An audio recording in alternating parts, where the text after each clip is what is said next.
नहीं, आपका टारगेट तो 8 था, पहले 12 था, फिर आपने कहा 12 नहीं दोगे तो चुनाव नहीं लड़ूंगा, फिर कहा 5 नहीं दोगे तो चुनाव नहीं लड़ूंगा। नहीं, मैंने ऐसा नहीं कहा। मैं कहा लड़ूंगा आपके जरूर, statement मैं है। लड़ूंगा, जरूर लड़ूंगा।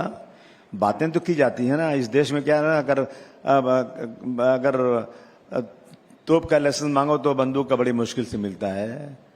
हम 12 की बात कर रहे हैं, लेकिन हम कम पे भी लड़ने को तैयार हैं। लेकिन हम किसी तरह से भी वो सांप्रदायिक शक्तियां जिन्होंने इस देश को धर्म के नाम पर बांटने की कोशिश किया है, एक ही मुद्दा है, सिर्फ लड़ाओ और राजनीति करो। बटोगे तो कटोगे, व्हाट इज दिस। हम कहते हैं सब मिलके रहो। ऐसे लोगों को सत्ता से निकालने के लिए हमारी पूरी कोशिश है। लेकिन बटोगे तो कटोगे का आपने जिक्र किया है, पोस्टर लगे और कह रहे हैं उसके बाद अबू आसिम आजमी साहब डर गए, योगी जी के मुंबई आने की खबर से डर गए, महाराष्ट्र में प्रचार करने की खबर से डर गए। मैं खुलेआम कहता हूं, मैं दुनिया में किसी से डरता नहीं हूं। डरता हूं तो सिर्फ अल्लाह से डरता हूं, और मैं किसी की मेहरबानी पर देश में नहीं रहता हूं। मैं अल्लाह की मेहरबानी पर देश में रहता हूं। बड़े से बड़े तुर्रम पैदा हो जाए ना, तो डरने का तो कोई सवाल ही पैदा नहीं होता मैडम जी। लेकिन योगी जी ने जब बटोगे तो कटोगे का बयान हरियाणा में दिया था तो बहुत अच्छा सक्सेस रेट रहा था, तो आपको लगता है महाराष्ट्र में भी वो आ गए, प्रचार किया तो दिक्कत हो जाएगी? नफरत के पुजारी लोग हैं, इस पे तो इलेक्शन कमीशन को उस पर देखना चाहिए।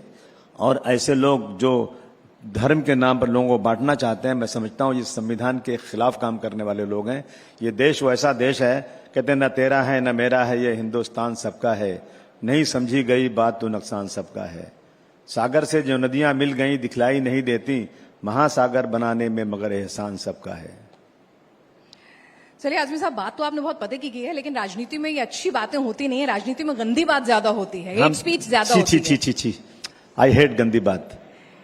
और जब आप कहते हैं कि मैं होम मिनिस्टर बनूंगा तो सबको नानी याद दिला दूंगा, वो अच्छी बात है कि गंदी बात मेरा है? सपना है, मेरा सपना है, मेरा सपना है। जो लोग जो है ना, अब आपने देखा नहीं, एक छोटे बच्चे को खड़ा करके कि टीचर ने कहा मारो इसको, मारो इसको। क्यों मारो? कि ये मुसलमान है। दुनिया ने देखा है, दुनिया ने देखा है। क्या गलती उसकी है? उसको मारो। दूसरे इसका और जोर से मारो, और मारो इसको, और मारो। अगर ये देश में होगा, एक हमारी सिक्योरिटी करने वाला पुलिस वाला इस ट्रेन के अंदर बंदूक लेता है और 3 मुसलमानों को मारता है, कहता है उसके बॉडी पर पैर रख के कहता है कि इस देश में रहना है तो योगी और मोदी कहना पड़ेगा। इनको सजा मिलना चाहिए। इसलिए होम मिनिस्टर बनने का सपना देखता हूं, और कोई वजह नहीं है। तो मतलब अगर आप होम मिनिस्टर नहीं बने तो देश में कानून व्यवस्था नहीं है कि सजा दिला सके? कहाँ है, किधर है? अगर होती ना, तो अगर होती तो एक है यहाँ पर, अपने आप चिल्लाए जा रहे हैं कि मैं मस्जिद में घुसकर मारूंगा, कुरान शरीफ नहीं पढ़ने दूंगा। उनको सजा होना चाहिए। और अगर मैं ये कह दूं या कोई मुसलमान कह दे तो पूरे देश में बवाल हो जाएगा, अंगार लग जाएगी। लेकिन ये अभी खुलेआम कह रहे हैं। जब मैं जाकर होम मिनिस्टर साहब से कहता हूं, सर ये देखिए, कह रहा है कि हिंदू औरतों से कह रहे हैं कि तुम लिपस्टिक लगाना छोड़ दो, हाथों में तलवार उठाओ। ये क्या है? ये क्या? इन पे मुकदमे नहीं होना चाहिए, केस नहीं होना चाहिए? मेरी डिमांड है। तो दर्ज हुई ना सर? और वारिस पठान ने भी तो उसके जवाब में क्या बोला, आप बताइए।